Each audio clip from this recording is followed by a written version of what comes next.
menu kita. Lepas tu budu kita guna budu Kelantan. Lepas tu kita letak biasalah cili, lada. Kita ulang kita guna timun batang. Asam lima.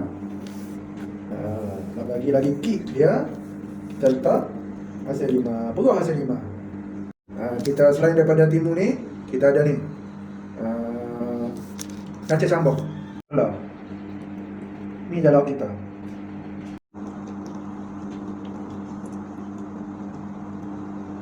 Ambil budu,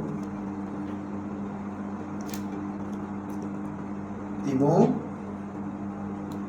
sekali dengan ni toge. Bismillah.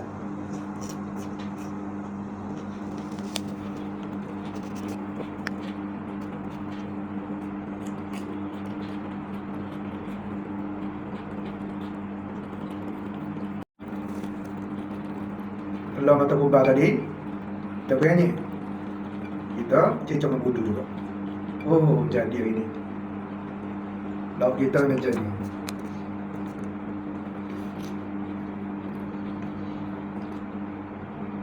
Budu kita kuah je.